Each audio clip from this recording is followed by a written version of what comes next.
tal vez que tienes ahí cerca y le digas: si tan solo creyeras. Vamos, dígaselo a él que está a su lado. Es más, le autorizo que le pegue un codazo santo, después ora por sanidad y dígale: si tan solo creyeras. Los que nos están viendo a través de la internet y del streaming de Facebook Live, digan allá en sus casas, en su carro, en el autobús, donde quiera que vayas: di, Señor, si tan solo creyera, todo le sería posible. ¿Cuántos dicen amén?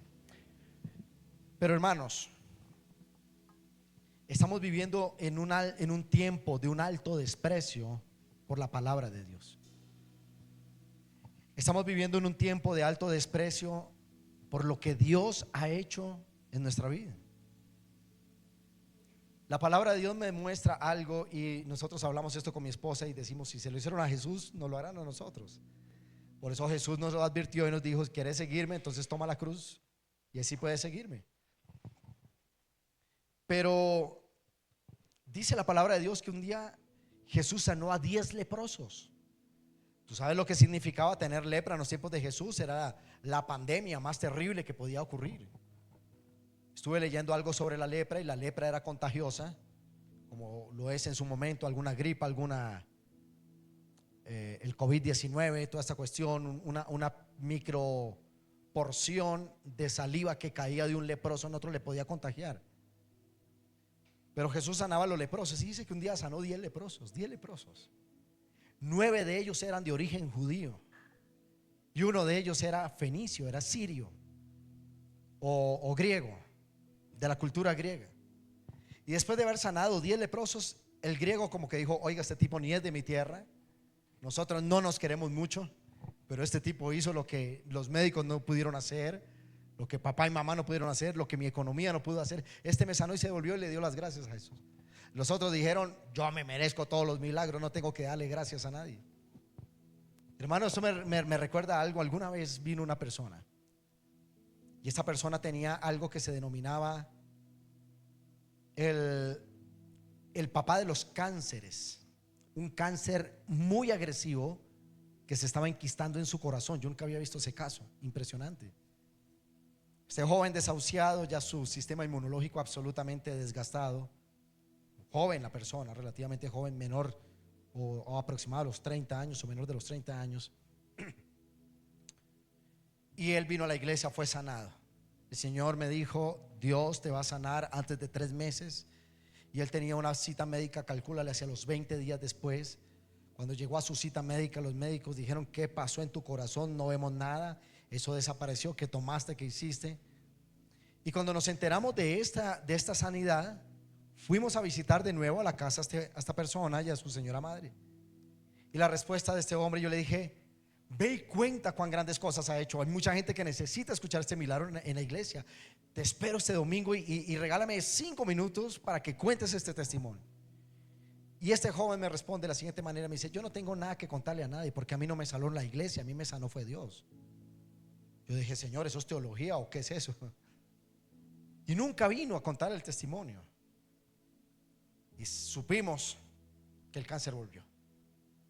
Cuando tú no cuidas el milagro y no le das la gloria y la honra al Señor, dice que la palabra de Dios que 7 demonios peores de los que salieron van a venir. Pero diga conmigo: aquí valoramos la presencia de Dios. Gracias por esos 3 o 4. Escucha esto, acompáñame a la palabra. Evangelio de San Mateo, capítulo 11. Evangelio de San Mateo, capítulo 11. Regáleme los próximos minutos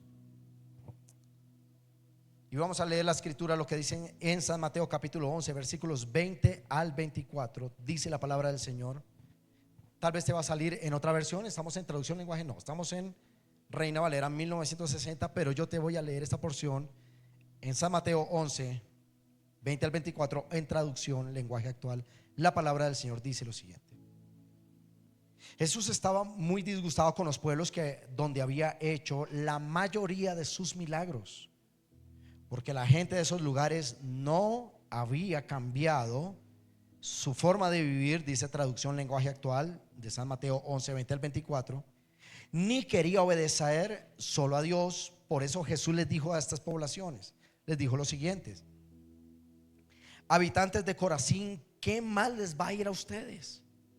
Y también les va a ir muy mal a ustedes, a los que viven en Bethsaida. Ya van dos regiones, ojo con esos nombres de esas regiones.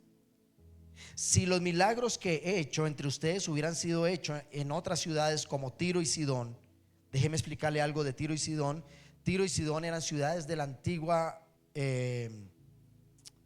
antigua civilización medio oriental, donde fueron destruidas por una palabra profética, pero luego fueron reconstruidas en los tiempos de Jesús y se convirtieron en sociedades prósperas y ricas. Pero Jesús dice: si regiones como Tiro y Sidón hubieran escuchado esta palabra, seguro la hubieran valorado y hubiesen cambiado su forma de vivir.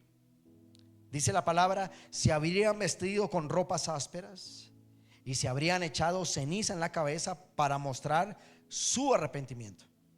Les aseguro que el día del juicio final ustedes van a recibir un castigo mayor que ellos. Ay, caramba. Yo encuentro a Jesús bastante molesto con estas tres ciudades.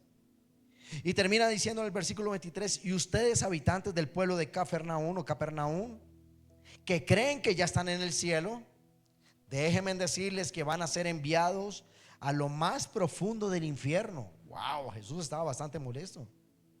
Si los milagros que se han hecho entre ustedes se hubieran hecho entre otros habitantes, como en la ciudad de Sodoma, de seguro ellos habrían cambiado y la ciudad aún existiría. Les aseguro que en el día del juicio final, el castigo de ustedes que ustedes recibirán será peor que el que recibió Sodoma. Amén y amén. Yo no sé si usted y yo leemos esto y notamos a un Jesús bastante disgustado. Y vemos un Jesús que dice: ustedes les van a ir muy mal a pesar que me tienen a mí.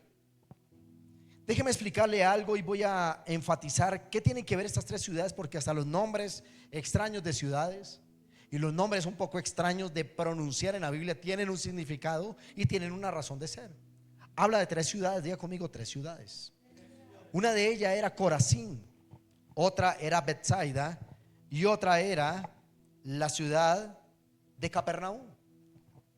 Los que somos de Colombia y hemos ido de vacaciones alguna vez a la costa atlántica, a la costa caribe en Colombia, así que si tú estás fuera del país, te invito a que vengas a mi país, porque este país es maravillosamente hermoso y vas a encontrar calidez, economía y playas extraordinarias. Ahí yo soy con foltura.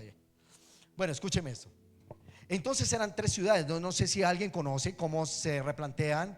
Hay una canción que dice Barranquilla, Cartagena y Santa Marta, y son ciudades que están equidistantemente, más o menos hacia 2 horas de distancia una de otra.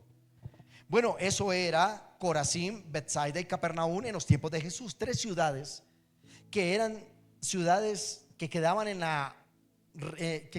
eran marítimas. Y entonces eran ciudades muy prósperas porque llegaban importaciones, exportaciones, mercancía que llegaba, mercancía que salía. Y en esa ciudad había mucho comercio, en esas tres ciudades. Y entonces, al parecer, Jesús tenía alguna incomodidad con esas tres ciudades. Pero hay algo importante de conocer aquí. Número uno, esas tres ciudades tenían que ver todo con Jesús. ¿Por qué?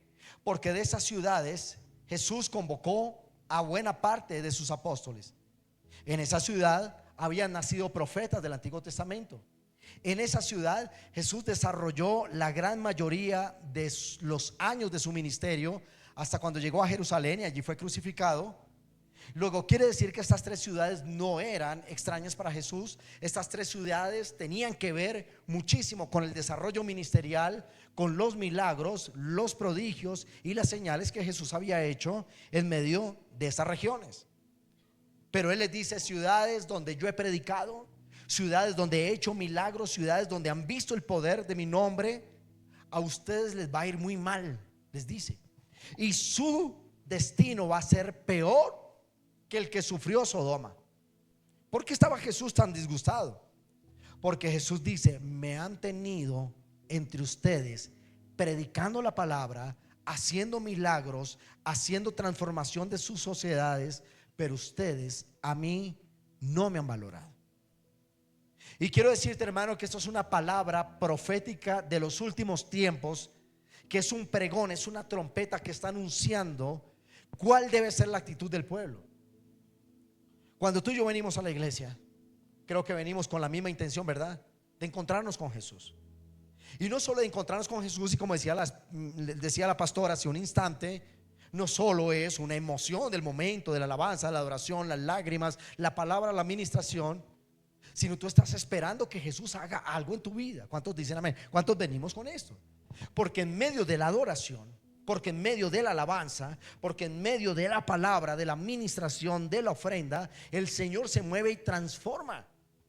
Esto lo prediqué hace 8 días, lo prediqué el viernes antepasado, cuando decía que cuando alguien se encuentra con Jesús, primero impacta su vida y luego la transforma. ¿Cuántos pueden decir amén? Bueno, déjame decirte que estas ciudades tenían como vecino a Jesús. Es increíble. Los que vivimos de pronto en una unidad residencial, ¿qué pasaría si tú te enteraras que Jesús vive en el 405 y tú en el 404? Oh, diríamos, Jesús vive en mi unidad residencial, Jesús vive allí. Pero ¿sabes qué hacían? Oye, ahí va a salir Jesús, cierre, porque comienza a invitarnos a los cultos de milagros. Esperemos que coja el ascensor y se vaya. Tienen una cara que lo han hecho en sus unidades residenciales. Y eso pasaba, Jesús vivía allí. Ahora te lo voy a explicar, déjeme explicarle algo rápidamente, porque quiero que usted se vaya muy aprendido. Porque no solo soy un profeta y soy un pastor, soy un maestro de la palabra. ¿Cuántos dicen amén? Corazim era una ciudad costera que significa del griego Jorazim, y significa, o le voy a explicar que era un lugar en el valle que desciende hacia el mar de Galilea, el pleno desarrollo del ministerio de Jesús, identificada como en el hebreo Kibert Kesaret, a unos 3 kilómetros del norte de Capernaum. Estaban a un lugar distante de unos 3 kilómetros cada ciudad. Señalan el lugar de las extensas ruinas. Estamos hablando de Corazim, la primera ciudad que Jesús nombra, que incluyen dentro de ella una sinagoga. Escuche bien, que incluía una sinagoga, pero esa sinagoga estaba destruida y era hecha con piedra balsámica negra de la región. Fue excavada por el Departamento de Antigüedades de Palestina en 1926, y en las ruinas de la sinagoga se encontró un asiento esculpido con un ejemplo de la cátedra de Moisés, y se menciona a Cristo denunciando la dureza de esa ciudad. Asimismo, Capernaum y Betsaida, por no haber sido testigos de muchos milagros, de haber escuchado muchos sermones de Jesús, pero no reaccionar favorablemente para cambiar sus vidas. Eso es, número 1, Corazim. Corazim era una ciudad que tenía sinagogas, y te voy a explicar eso. Una ciudad en la antigüedad que tuviera una sinagoga era sinónimo de que Dios había visto con buenos ojos ese lugar. ¿Qué es una sinagoga? Eran pequeños templos donde la gente entraba a escuchar la palabra de Dios, entraba a ofrendar y entraba a adorar la presencia del Señor. Bueno, déjame decirte que Jesús predicó en esa sinagoga ubicada en Corazim, y allí vieron muchos milagros, allí escucharon el mensaje de Dios, allí tuvieron a Jesús presencialmente, pero la gente ignoró la presencia de Jesús. Voy a avanzar rápidamente. Segundo, nombra otra ciudad llamada Betsaida, y esta ciudad significa lugar de casa, home, lo que significa home en inglés, y casa de cazar, es decir, hunter, que es la casa de animales. En este caso, la casa de pesca. Eso significa Betsaida. Era un lugar propicio para el avivamiento y la pesca de almas. Era un lugar donde la gente estaba dispuesta a ir a la iglesia. Ahora escucha de Betsaida lo siguiente.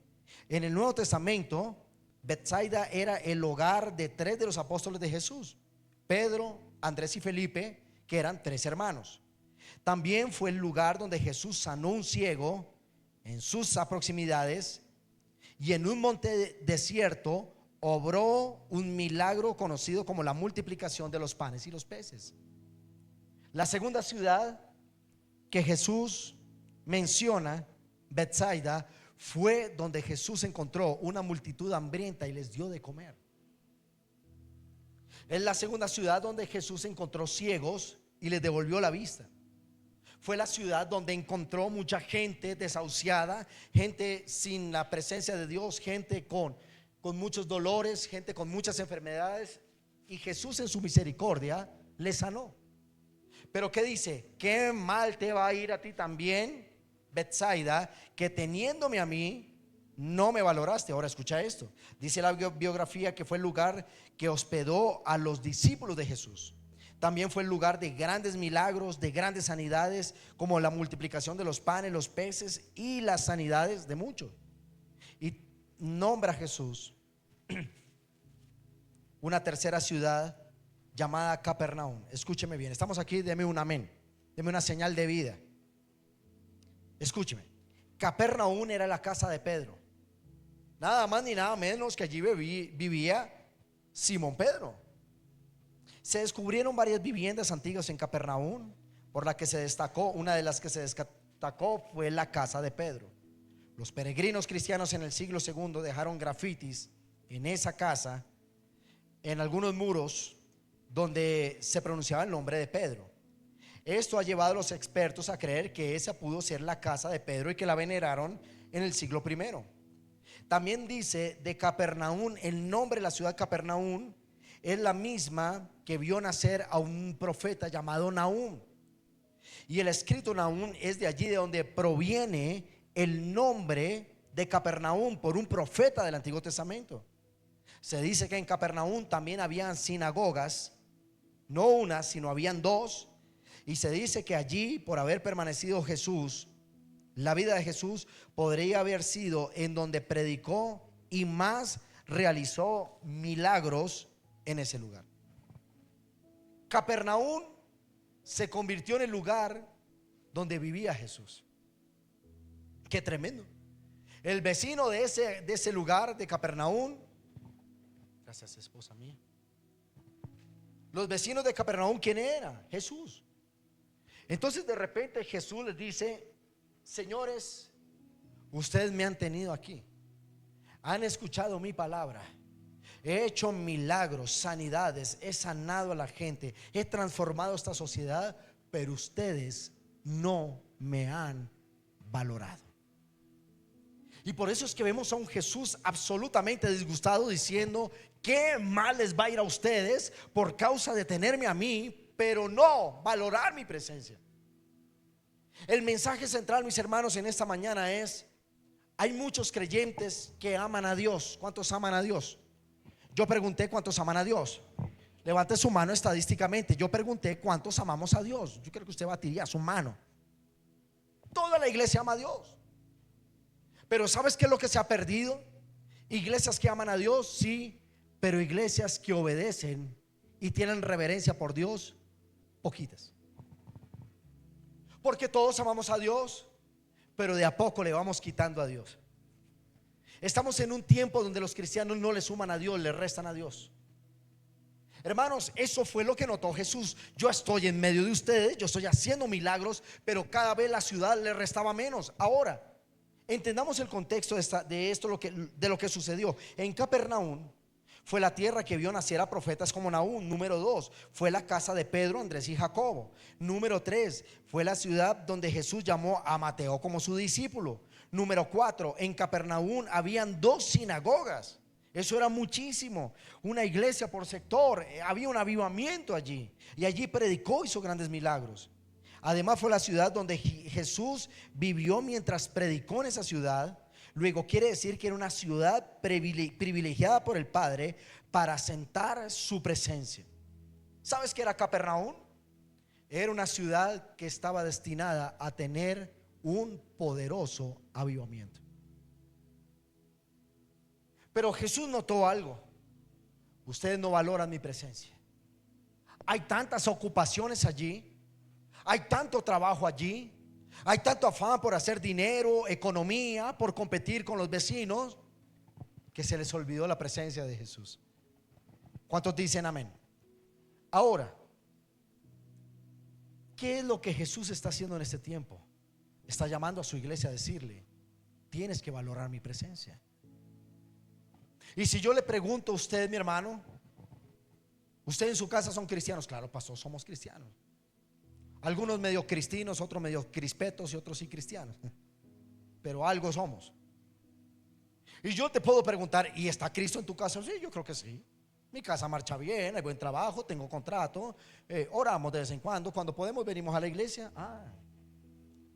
¿Y cómo está tu casa de obediencia y de reverencia a Dios?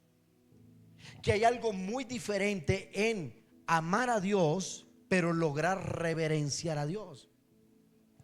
Cuando nuestros hijos, los que tenemos hijos, ellos nos expresan que nos aman. Mi hijo Andrés parecía un cernícalo encima de la mamá, dándole besos todo el día, diciéndole: mamá, te amo, te amo, te amo. Y llegaba del colegio y te amo. Pero a veces hacía cosas que iban contrario a su palabra.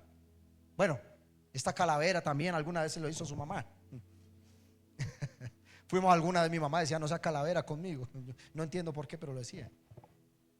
Pero alguna vez el amor que sentíamos por papá y por mamá no lo demostramos con hechos. ¿Por qué? Porque hay amor en la casa, sí, pero se perdió la reverencia, se perdió la obediencia, se perdió de que cuando papá y mamá hablan tiene que haber un decreto de orden allí. Pero mi espíritu impetuoso de pronto dice: los amo con todo mi corazón, pero no voy a obedecer. Bueno, déjame decirte que eso es lo que sentía Jesús con estas tres ciudades: Jorazim, con Betsaida y Capernaum. Me tienen a mí, he hecho milagros, pero no han valorado. Ahora, déjeme terminar diciendo lo siguiente. En ese momento Jesús ora en San Mateo 11, versículo 25 al 27, y ora de la siguiente manera. Vamos a leerla en esa versión porque usted se la sabe. Mateo 11, 25, 27, léalo porque usted se lo sabe. Si estamos, Mauro. 25. En ese momento Jesús se dirigió a la gente que estaba allí y le dijo: Padre, tú gobiernas en el cielo y gobiernas en la tierra. Te doy gracias porque no mostraste estas cosas a los que saben mucho, ni a los sabios, sino que le mostraste esto a tus niños. Diga conmigo: a los niños. No se está refiriendo a los infantes de corta edad, ya se lo voy a explicar. Dice Jesús en el versículo 26: y todo padre cuanto así has querido se los ha revelado a tus hijos. En el versículo 27 dice: y a los que estaban allí después de orar les dice, después de estas palabras fuertes contra estas tres ciudades, le dice: mi Padre me ha dado todo y Él es el único que me conoce, porque yo soy su hijo. Nadie conoce a mi Padre bien como yo. Por eso quiero hablarles a otros acerca de mi Padre, para que ellos también puedan conocerlo. Y tú me dirás: pastor, ¿y qué con eso, con lo que acaba de leer? Jesús dijo: señores, yo sé qué le agrada a mi Padre y qué le desagrada a mi Padre. Por eso la predicación de Jesús era: el reino de los cielos de donde vengo es semejante a, porque yo conozco cómo funciona mi reino. ¿Me está entendiendo la iglesia? Jesús sabía que hería el corazón del Padre. Jesús sabía que alegraba el corazón del Padre. Por eso Él dice: Dios me ha dado todo y yo conozco la casa de mi Padre. Por eso les digo que les va a ir muy mal, porque yo sé lo que desagrada al cielo. Estamos aquí. Alguien que diga amén. Entonces Jesús lo que estaba tratando de hacer no era condenar esas tres ciudades, sino decirles: señores, reaccionen, que Dios les ha mostrado un avivamiento. Oye, en Colombia, cuando vamos a predicar a otros países, en Colombia se habla del avivamiento de Colombia. Y me nombran a todas las mega iglesias y dicen: wow, qué tremendo. Un pastor fuera de la ciudad nos decía: ¿ustedes cómo hacen para funcionar en medio de las iglesias más grandes de Latinoamérica? Porque si nosotros miramos en un radio de 10 o 15 kilómetros, estamos rodeados de las iglesias más grandes de Iberoamérica. Pero ahí está Ministerio Mía, porque también va a ser una de las iglesias más grandes de Iberoamérica. ¿Lo entiendes? Pero escucha, esas tres ciudades habían sido mostrado el favor de Dios. Fueron tres ciudades donde habían sinagogas, es decir, iglesias. Eran ciudades donde se predicaba la palabra, donde había rabinos, es decir, maestros de la palabra. Y qué mejor que fueron las tres ciudades que durante 3 años Jesús ejerció su ministerio. Jesús hizo milagros, Jesús sanó a los enfermos, Jesús transformó esas regiones. Pero sabes que esas regiones estaban muy ocupadas haciendo sus negocios, estaban muy ocupadas haciendo dinero. Hermanos, no hace mucho, y lo cuento por testimonio, y no lo cuento con dolor. Cuando una persona desprecia la casa de Dios, inmediatamente dentro de mi espíritu se activa un protocolo, y es: Señor, ten misericordia, porque yo entiendo las consecuencias que viene en una persona cuando desprecia, teniendo la presencia de Dios, la desprecia. De hecho, Jesús dice algo y dice: señores, a ustedes mejor les hubiera sido mejor no conocer el evangelio, que conociéndolo se apartan de él. ¿Por qué dice esto Jesús? ¿Por qué lo dice? ¿Para condenar? No. Hermanos, yo decía algo en el primer servicio: ese mensaje de Jesús no era comercial, no era popular, no es lo que una iglesia quiere escuchar. Pastor, yo pensé que usted me iba a decir que iba a tener una gran empresa, que iba a tener una gran casa. Sí, eso lo puedes tener, pero la palabra dice: busquen primero la esencia, busquen primero el reino, vayan a la presencia de Jesús, y todo lo demás va a venir a ustedes por añadidura. Pero estas ciudades estaban afanadas en conseguir riquezas. Yo sé que usted va a ser prosperado, iglesia. Yo sé que usted va a ser bendecido. Yo sé que ese pequeño negocio se va a convertir en algo grande. Ese pequeño proyecto se va a convertir en algo macro. Pero sabes, va a ser consecuencia no de tu inteligencia, no de tu sabiduría, ni porque reemplazaste la iglesia por ir a tu trabajo. Vas a ser prosperado porque pusiste a Jesús en el primer lugar. Y Él dice: cuando yo soy el primero, todas las riquezas de la tierra vienen hacia ti, porque esa es mi promesa. Es un mensaje que no vende mucho. Este no es un mensaje comercial. Esto es un mensaje outsider. Este es un mensaje que la gente dice: oh, yo quería escuchar otras cosas. Se lo dijeron a Jesús. A Jesús un día le dijeron: no, ese sermón está muy charro. Arrepentimiento, santidad. No, queríamos más pan y peces. Queríamos verte caminar sobre las aguas. Queríamos ver cómo levantabas al paralítico. Eso es lo que la gente quería. Él dijo: ¿qué más les va a ir? Escuche, diga conmigo bien fuerte: pero hoy es tiempo. O está haciendo mucho calor, o usted está muy confrontado con esta palabra, o se quedó dormido. Una de tres, pero voy a volverte a dar derecho a réplica. Diga conmigo: pero hoy es tiempo de redimir la indiferencia, el desprecio y la costumbre que se ha generado con respecto a la presencia de Dios. Estamos aquí, hermanos. De repente dejan de venir algunos hermanos, pero no cualquier hermanos, no cualquiera de los hermanos, gente que llevamos pastoreando años. Y entonces el corazón de pastor, uno inmediatamente: ¿qué pasó? No han venido el domingo, no vinieron el viernes. Y usted va a tener un pastor ahí cansón. Lo va a tener ahí. Y prefiero pecar de cansón y no de indiferente. Usted me va a tener ahí con mis mensajes, con mis llamadas, diciendo: ¿qué pasó? ¿Por qué no viniste? Yo activo el protocolo. Yo no veo 2, 3 reuniones. Algo pasó aquí. Y llamé a unos hermanos. Dije: oye, ¿qué pasó? Pastor, después le cuento. Yo le dije: pero como llevo pastoreándole más de 5 años, yo creo que va a tener la confianza y me va a contar, y va a contar con mi opinión, y va a contar con mi consejo, porque soy su padre espiritual, lo mínimo. Y entonces le dije: mira, necesito tomarme un cafecito contigo y hablar urgentemente. La respuesta de esta persona fue: ahorita café no hay para nadie, pastor. Luego nos tomamos ese café. Wow.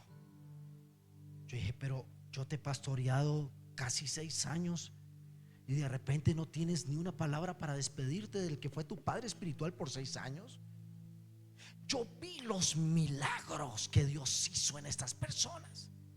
Yo vi cómo llegaron a la iglesia y cómo están hoy. Yo vi cómo Dios les regaló predios. Yo vi cómo Dios les aumentó sus negocios. Yo vi cómo Dios hizo algo grande en ellos. Yo vi cómo cuando los llamamos y los pusimos al servicio, yo los vi. Yo vi cuando Dios los llamó, les transformó su vida. Pero un día me dijeron: yo no quiero saber nada, yo no me voy a tomar un café con usted, yo no quiero nada. Luego, pastor, eso sí, yo hablo con mi esposa: esto sí se lo hicieron a Jesús. ¿Qué esperamos el resto de mortales? Entonces Jesús dijo: qué mal les va a ir por no apreciar mi presencia. ¿Estoy hablando mentiras o estoy hablando verdad? Iglesia, el llamado profético más grande para este tiempo no es decir: el Señor me dice que te va a dar carro, casa y beca. El llamado profético más grande es: toma en serio la presencia de Jesús.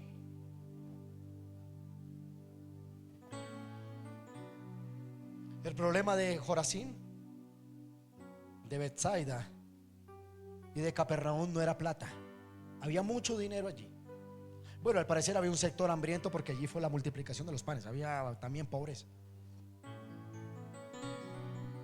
Barcos, naves, vacaciones. Yo me imagino la gente diciendo: la iglesia, vamos a un culto con Jesús. No, si me llega una importación al puerto marítimo de Betsaida, no puedo. Eso me representa mucho dinero. Jesús va a estar en nuestra aldea, Jesús va a estar en la sinagoga. No, dile a Jesús que no puedo. Tengo que exportar mis telas a Turquía. Y entonces, de a poco, la bendición por causa de un avivamiento para esa región reemplazó la presencia de Jesús. Oh, siento la presencia de Dios. Termino con esto diciendo: en San Mateo 11:28 Jesús dice lo siguiente. Ahora sí, colócamelo en pantalla. San Mateo 11:28 en la Reina Valera. Mira lo que dice. Usted se lo sabe, ¿verdad? Tápese los ojos y dígalo, porque usted ya se lo sabe. Vengan a mí todos los que estén, ¿qué? Y yo. Pero miren la versión que encontré de las palabras de Jesús. Cuando Jesús ora, cuando Jesús reprende las 3 ciudades, ora y se dirige, dice lo siguiente. ¿Sabe por qué vino ese enfriamiento espiritual? Dice San Mateo 11:28-30 en la traducción lenguaje actual. Jesús dice lo siguiente: ustedes se enfriaron espiritualmente porque ustedes viven siempre angustiados y preocupados. Una de las primeras cosas que cuando Jesús se encuentra con Pedro, su discípulo, le pregunta 3 veces: Pedro, ¿me amas? Porque todavía había heridas del pasado, no por parte de Jesús. Recuerde que la última vez que Jesús se vio con Pedro después de resucitado, la última vez fue cuando hizo esa mirada que Pedro le negó 3 veces. Y maldijo y dijo: maldita sea, no conozco a ese tal Jesús, dejen de molestar. Esa mirada marcó el corazón de Pedro. Pero como Jesús unos capítulos antes ya le había entregado las llaves del reino, Jesús dijo: cuando yo resucite y me manifieste a mis discípulos, tengo que colocarme a cuentas. Y se le apareció a Pedro y comenzó a caminar con él y le dice: Pedrito, ¿me amas? Dime que me amas. Dime que ya te perdonaste. Y Pedro sintió algo que le decía: tú lo traicionaste, tú lo vendiste, tú preferiste tu libertad, tu comodidad, cuando habías dicho que hasta la muerte irías con Jesús. Eso decía la mente de Pedro. Pero Jesús no llegó a condenar a Pedro. Le dijo: Pedrito, dime que me amas. Dime que en este punto de tu historia yo estoy por encima de todo lo que haces. Dime que en este punto yo estoy por encima de tu negocio de pesca. Estoy por encima de tu suegra, porque Jesús sanó las suegras. Dime que estoy encima de tus amigos, de Juan, de tus hermanos Andrés, de Jacobo, de Felipe. Dile que estoy más que ellos. 3 veces le preguntó.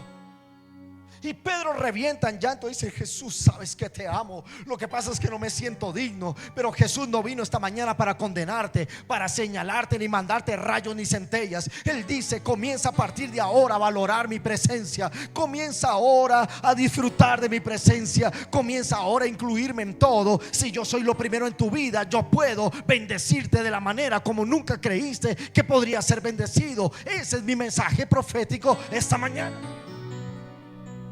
Muchos aman a Dios, pocos lo valoran. Yo quiero la presencia de Jesús. Pastor, tengo mucho negocio. ¿Para qué quieres negocios si Jesús está al otro lado de la puerta? ¿Para qué mis muchachos nuestros títulos universitarios si Jesús está al otro lado de la puerta? ¿Para qué unción, revelación, títulos pastorales? ¿Para qué ser reconocido en la ciudad si Jesús está al otro lado? No, yo lo quiero a Él. Y Él le dice: ¿sabe qué pasa con ustedes? Es que viven preocupados. ¿Sabe qué quiere decir la palabra preocupación? Pre es un sufijo, preocupación, me ocupo antes de tiempo. Preocupado. Le estoy diciendo: Señor, previamente te digo que no tengo tiempo para ti. Previamente te tengo que decir que tengo que atender el negocio, tengo que atender los niños, tengo que atender a ese marido que no hace nada. Bueno, usted es en otra iglesia, aquí todos trabajan. ¿Me entiendes esto? Conmigo, preocupado. Saco pretextos. Le digo a Dios: no puedo. Para ti no hay, te amo, pero no hay tiempo para ti. Jesús, ¿qué hizo? Jesús le dice: señores, versículo 11, regálamelo allí, termino con esto diciendo: ustedes siempre viven angustiados y preocupados. Vengan a mí y yo les daré descanso. Número 2, obedezcan mis mandamientos y aprendan de mí, que soy paciente y humilde. Conmigo podrán descansar. Versículo 30 y último dice: porque lo que yo impongo no es difícil de cumplir, ni es pesada la carga que yo les pongo a ustedes. Servidores de este ministerio, escúchenme en palabra de Jehová. Cuando tú vengas a mí a decirme que estás cansado por servirle a Dios, no te puedo aceptar esa palabra, porque Jesús no se equivoca. Dice: lo que yo te encomiendo no es una carga. Yo sé lo que te puedo dar y eso no te va a cansar. Usted no se cansa del ministerio porque el ministerio es muy fuerte. Es una mentira. El viernes prediqué algo cuando decía que una de las fuerzas del Dunami, la fuerza dinámica, es que cuando tú estás bajo el propósito de Dios, caminando bajo la voluntad de Dios, Dios te va a dar aún fuerza física. Dios le va a dar fuerza física para madrugar más. Dios le va a dar fuerza física para orar más. Le va a dar fuerza física como a este flaco se aguanta 2 cultos con este calor de la costa atlántica. Estaba aterrado. Yo estaba ayer diciendo a mi esposa, no, yo estaba preocupado ayer. Esta voz, mira lo que yo estaba diciendo ayer: esta voz no me va a alcanzar para 2 cultos. Aleluya, que tengo voz para decirte como profeta que cuando no le ponemos pretextos a Dios, Dios dice: yo te voy a sanar de tu garganta, yo te voy a sanar de la fiebre, te voy a sanar de las articulaciones, voy a mejorar tu economía, voy a mejorar tu vida familiar, porque lo que Dios te coloca jamás es para matarte. Lo que Dios te da es para llevarte a un nivel de gloria mayor y superior. Lo que Dios te da es para que transformes una generación, y lo que Dios te da nunca te va a sacar del mismo propósito que Dios colocó en tus manos.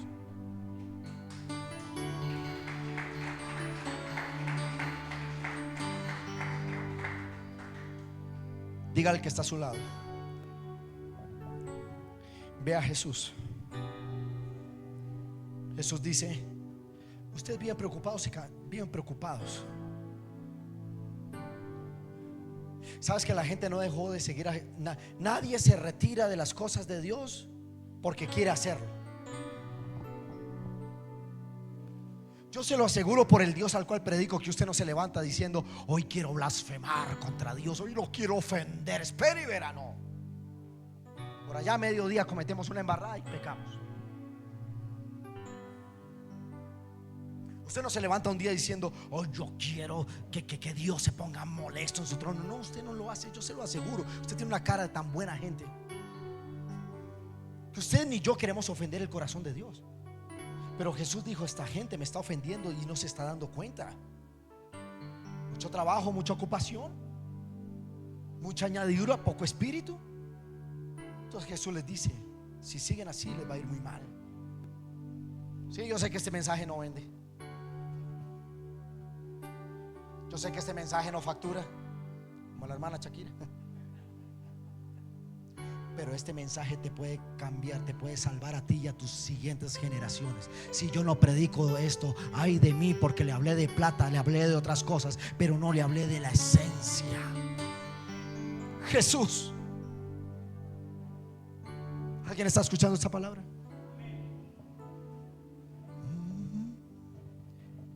Tú eres mi plenitud, Cristo Jesús. Tú eres. Escúcheme esto. Jesús notó algo.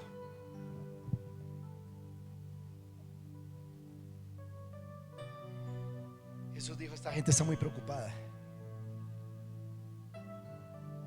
No hay cosa que mate más el ministerio que la costumbre. ¿Sabes qué me aterra? Se lo puedo decir como padre espiritual de esta casa. Me aterra cuando tú pruebas a Dios. ¿Sabe una persona cuando toma la decisión de renunciarle a Dios? Cuando probó algo y notó que sin Él lo podía hacer. Ay, Dios mío. La gente normalmente cuando se quiere ir de la iglesia, lo primero que cortan son sus diezmos. Pues voy a dejar de diezmar. Y el otro lunes le salió un buen negocio. ¿Se da cuenta que nos están estafando? Nunca midas a Dios. Nunca.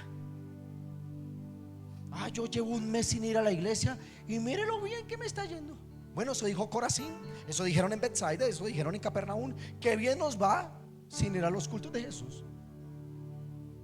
Pero un día Jesús se dio cuenta y dijo: qué mal les va a ir. Hermano, si yo no le predico esto, usted va a abusar de la bondad de Dios. No voy a diezmar, voy a ver qué pasa. Probalo. ¿Y sabe qué, pastor? Me siguieron saliendo negocios, me mejoraron las condiciones, así que me estaba estafando. Pero Dios está diciendo: qué preocupado estás por ahorrarte el 10%.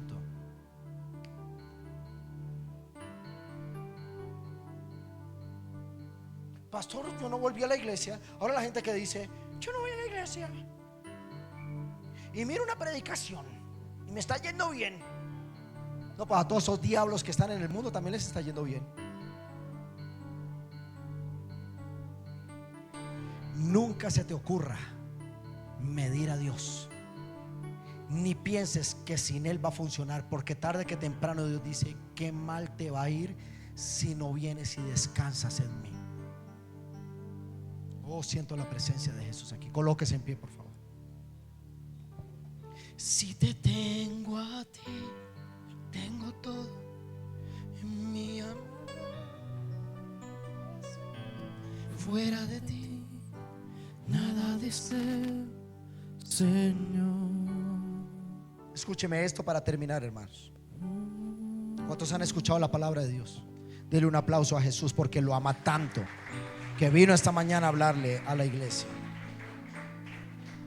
Diga conmigo: Jesús se identificó. Digan conmigo la iglesia: Jesús se identificó. Regálame el verso 28 de San Mateo 11. Termino diciéndole lo siguiente: los que son de la costa no sean desagradecidos. Les traje la costa atlántica. Y los que son de Barranca tampoco. Y los que son de Cúcuta tampoco. Les traje el calor acá. Acá ocurren milagros, la atmósfera cambia. Y si vas a criticar, sembrame unos ventiladorcitos más bien. Ahí sí se quedaron calladas la iglesia, aleluya. ¿Qué dice el versículo 28? Vengan a mí los que están trabajados y cargados, yo lo hago descansar. Pero ¿qué dice la palabra? En traducción lenguaje actual dice: ustedes viven siempre muy angustiados y muy preocupados. Déjenme terminar con esto diciendo lo siguiente: hay dos dimensiones que tú tienes que vencer y tienes que discernir. La dimensión de lo urgente y lo importante. Diga conmigo: lo urgente y lo importante. No te escuché, iglesia, como que tiene una cara de sancocho. de pescado. ¿Usted qué? Diga conmigo, lo urgente y lo importante. Cuando Jesús dice en San Mateo 6:25, busquen primeramente el reino, está diciendo, busquen primero lo que es importante. Y toda la urgencia Dios se la va a resolver. Aleluya. Cuando Jesús dice, ustedes viven siempre angustiados y preocupados, Jesús le estaba diciendo, es que ustedes están más preocupados por lo urgente que por lo importante. ¿Qué es lo urgente? La comida, el arriendo, las cuotas, la tarjeta de crédito, su título universitario, sus negocios. Eso es urgente y hay que hacerlo. Jesús dijo, no dejen de hacerlo. Pero Jesús dice, yo conozco la casa de mi Padre, y en la casa de mi Padre está escrito en letras mayúsculas, busquen primero lo importante, y todo lo urgente Dios se lo resuelve a sus hijos. Yo dije, Dios se lo resuelve a sus hijos. Si tú buscas finanzas antes que gloria de Dios, no las vas a conseguir. Si tú buscas fama antes que gloria de Dios, no la vas a conseguir. Si tú buscas nuevos horizontes antes que la gloria de Dios, no lo vas a conseguir, porque la palabra dice, busca el reino. Diga al que está a su lado, busca el reino. Jesús dijo, lo más importante es buscar el reino. Alguien que me diga amén, alguien que diga algo. Y todo lo demás, diga conmigo, todo lo demás, billete, salud, sus vacaciones, todo lo demás. ¿Sabes qué pasa? Cuando tú estás con Jesús, ¿qué dice Jesús? Venga, Ticor, ¿qué dice Jesús? Jesús dice unas palabras, él dice, todo lo que hay en el cielo es mío. Jesús, anoten, no lo haga doctrina, ahora no me van a ir a adoctrinar ahí, pero Jesús es como el magnetismo que atrae. Ha puesto el imán al lado de las tachuelitas, se atraen, ¿cierto? La fuerza del magnetismo atrae. El imán lo que hace es una fuerza contraria que atrae. Entonces Jesús dice, si buscan primero el reino, es decir, si tú caminas al lado de Jesús, lo que es de Jesús, cuando se le pegue a Jesús, se me va a pegar a mí de tan cerca que estoy de él. No sé si me hago entender. No sé si me hago entender. Pero cuando me separo de Jesús, pierdo la fuerza de atracción. ¿Me están entendiendo? Yo hace poco hablaba con Mauricio, y le hablo a mi esposa también, y le digo, yo cuando todos los sagrados días me meto en esa oficina a orar con Dios, a hablar con Dios, a escudriñar la palabra, a mirar las metas de la iglesia, a hacer la palabra de la semana, son casi 15 horas de secreto con Dios a la semana, más mis horas de congregación. Es decir, yo paso delante de la, no lo digo con exaltación, lo digo por cuestión estadística. Para yo poder venir acá a predicar esta palabra y que se mueva la presencia de Dios, tuve que estar 20 horas de mi semana en la presencia de Dios. Santo es Jesucristo. Y entendí que Jesús sabe lo que le agrada al Padre y lo que no le agrada al Padre. Y si hay algo que desagrada muchísimo al Padre, es que teniéndolo ahí, tú lo ignores y lo reemplaces. Ya conmigo, lo urgente viene por causa de buscar lo importante. Cierre sus ojos y levante sus manos. Cristo Jesús, tú eres mi plenitud. Cristo Jesús, Cristo Jesús, eres mi plenitud. Cristo Jesús, tú eres mi plenitud. Eres mi plenitud. Cristo Jesús, Lo que necesitas hacer, eres mi plenitud. porque si lo tenemos a Él, Y si te tengo a ti, lo tenemos todo. lo tengo todo. Mi amado, mi Él es el importante tesoro. aquí. Fuera de ti, Él es el nada importante en tu deseo. vida. Señor, Si te tengo a ti, si te tengo a ti, Lo tengo todo, mi amado, mi tesoro, fuera de ti, nada deseo, Señor. Iglesia, no solo quiero que lo cantes, Créelo. Y si te tengo a ti, lo tengo todo, mi amado. Levanta tu voz y mi dile tesoro fuera desesperadamente: te necesito, de ti, Jesús. Señor. Dile: vuelve a este lugar, Si te tengo a ti, vuelve a mi casa, oh, vuelve a mi vida. Jesús, Hijo de Dios. Señor. Vas a levantar tu mano. Cristo Jesús, eres mi plenitud. Vamos, levanta esa adoración. Cristo Jesús, Ve a los pies de Jesús eres mi plenitud. y riega tu perfume y adóralo. Cristo Jesús, eres mi plenitud. Cristo Jesús, eres mi plenitud. Y si te tengo a ti, yo lo tengo todo, mi amado, mi tesoro. Fuera de ti nada deseo, Jesús. Señor.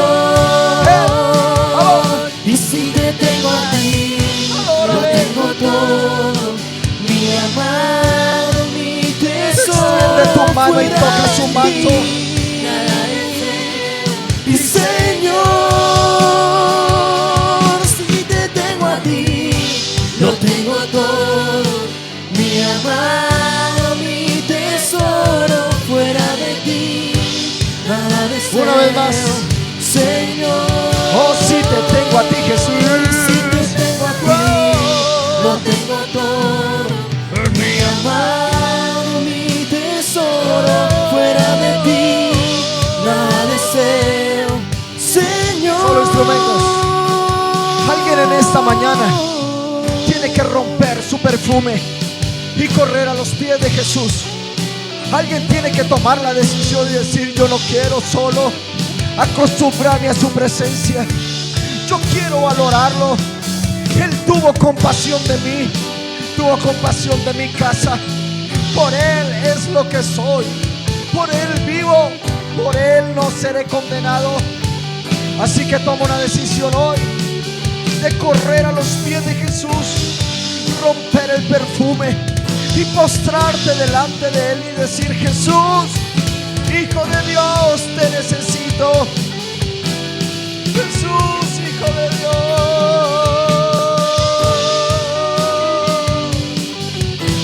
Los que necesiten a Jesús, levanten sus manos y desesperadamente dígale: vuelve, vuelve, Jesús. Si te tengo a ti, lo tengo todo.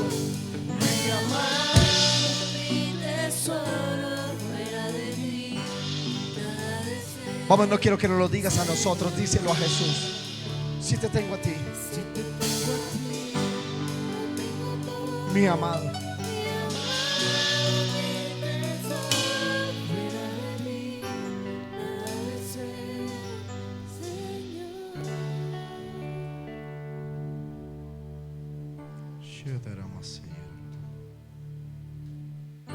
Cuenta la escritura